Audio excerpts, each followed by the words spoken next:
sétimo anos, tudo em paz com vocês? Espero que sim. Bom, pessoal, hoje estudaremos um pouco mais sobre o predicado, assunto que encontramos no capítulo 9, páginas 177 até a 181. Vamos lá? Neste momento, é importante relembrarmos alguns conceitos importantes, e um deles é o conceito de oração. Então, nós vimos que oração é todo enunciado organizado ao redor de um verbo ou de uma locução verbal. E vimos também que, em geral, as orações apresentam a seguinte estrutura: oração igual a sujeito mais predicado. Vimos também que o sujeito de uma oração é o ser de quem ou de que se informa algo. E o sujeito pode ser classificado em determinado, simples, composto ou desinencial, pode ainda ser indeterminado ou inexistente.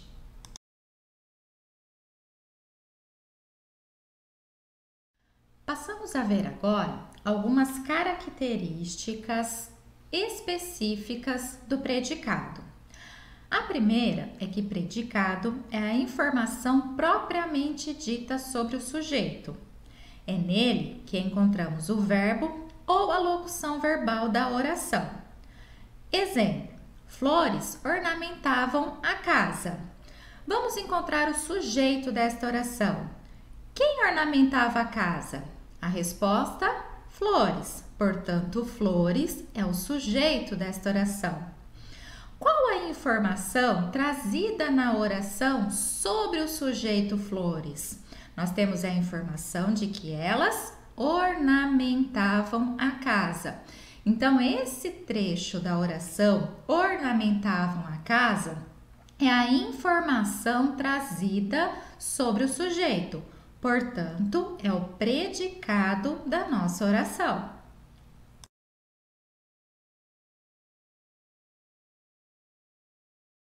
Agora, vamos entender um pouco sobre ordem direta e ordem inversa de uma oração. De uma forma geral, o sujeito sempre aparece no início da oração, mas isso não é regra, ok? Quando ele se encontra no começo, no início da oração, temos uma oração em ordem direta. Exemplo: coisas horríveis aconteceram naquele verão. O que aconteceu naquele verão? Coisas horríveis. Então, coisas horríveis é o sujeito da nossa oração e ele vem expresso no início dela.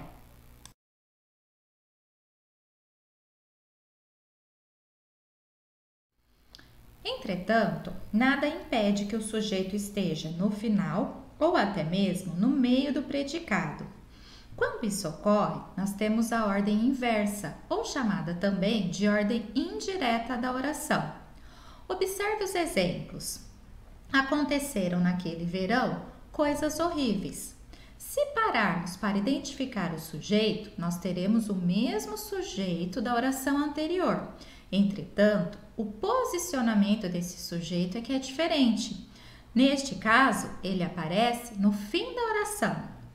Já no terceiro exemplo, nós temos: aconteceram coisas horríveis naquele verão. O que aconteceu naquele verão? Coisas horríveis, também o sujeito da nossa oração. Entretanto, aqui ele aparece intercalado no predicado. Observem que nosso predicado será: aconteceram naquele verão. Tudo bem?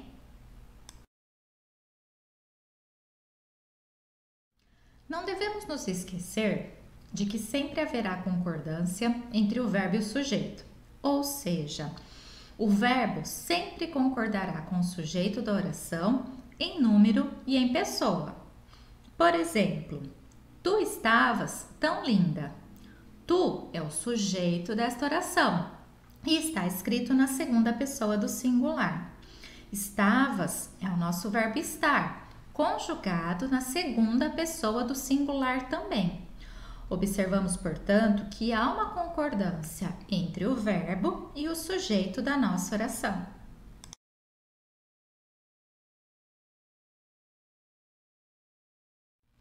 E agora é com vocês, sétimos anos. Exercícios para serem feitos antes da nossa live, às 11h40.